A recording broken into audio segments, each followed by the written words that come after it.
Hey, and welcome to the AI Anomaly channel. If you like the podcast, please leave a like and subscribe. Now have fun with the podcast.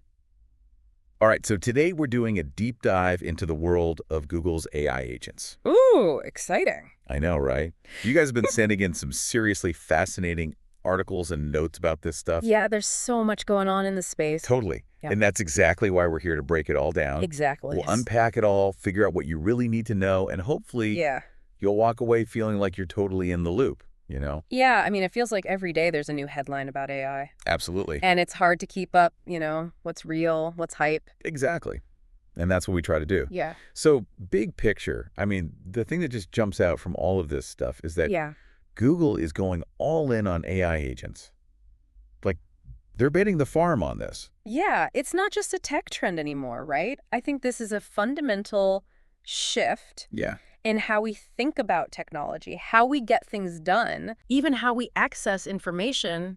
It's pretty big. Absolutely. And we're seeing it in action already with some of these projects that they're rolling out. Yeah. Like Astra, for example. Astra, I know, right? It sounds like something out of a movie, right? Yeah, straight out of science fiction. I know. So picture this. Right. You're talking to your AI assistant, but instead of just hearing a voice, you're seeing it too. Whoa. Like with facial expressions, gestures, the whole 9 yards. That's wild. I know. That's Astra, and it's launching later this year. Wow. It's going to be, they say, the most advanced AI assistant they've ever released. I mean, they're really pushing the boundaries here, huh? They are. I mean, they're even saying it'll be able to understand and respond to your emotions. That's fascinating because it's not just about making AI more efficient, right? It's making it more human, more relatable. Yeah. And I think about how that could change how we interact with technology every single day.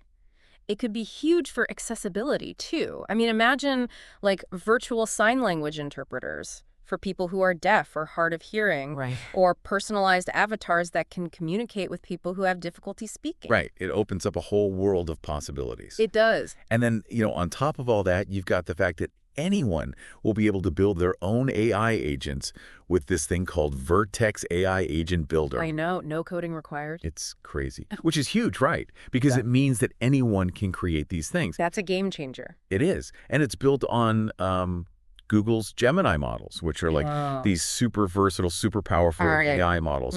So what does that actually mean, like in practical terms? What could you actually do with your own custom AI agent? Well, think about all those tasks you do every day that are like super time-consuming or repetitive. Right. You could create an agent to handle customer service inquiries. Schedule appointments, manage your social media, even write reports or summarize documents. Wow. So it's like having a super-powered personal assistant. Pretty much. And the implications for businesses are huge, too. I mean, they can automate all sorts of processes, free up their employees to focus on more, like creative and strategic work. Absolutely, yeah. It's super interesting to think about. And then on a slightly different note, there's Google's security agents. And these are already being used by over 100 companies, to keep their data safe and everything. Yeah, I mean, it's like having an army of AI security guards, right? Right. Working 24/7 to monitor for threats and protect all that sensitive information. Yeah. It really highlights how AI can be used to solve these critical real-world problems. Absolutely, yeah. It's not all hype. There's real substance. Some substance there. But you know what really caught my eye in all of this? What's that? This thing called Project Jarvis. Oh, yeah. It's still, like, kind of hush-hush. Under wrap. But rumors are saying it could be previewing as early as December. Ooh, exciting. Yeah. So imagine this. You're browsing the web. Okay. And instead of having to fill out forms, book flights, compare prices yourself, Jarvis just does it all for you, right there in your Chrome browser. It's like having an AI assistant that lives in your browser and just handles all the annoying stuff. So convenient. Right. But it also makes you think about the privacy implications. Oh, for sure. That's the big question, right? It is. How do we balance the convenience, the efficiency of AI with the need to protect our data and privacy? Absolutely. It's a conversation we need to be having.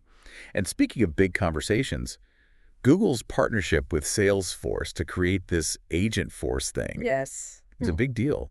I mean, this is more than just a partnership, right? This is a sign of where things are going. Yeah. It's not about individual AI agents working in isolation. It's about creating these interconnected systems that can collaborate, share information seamlessly.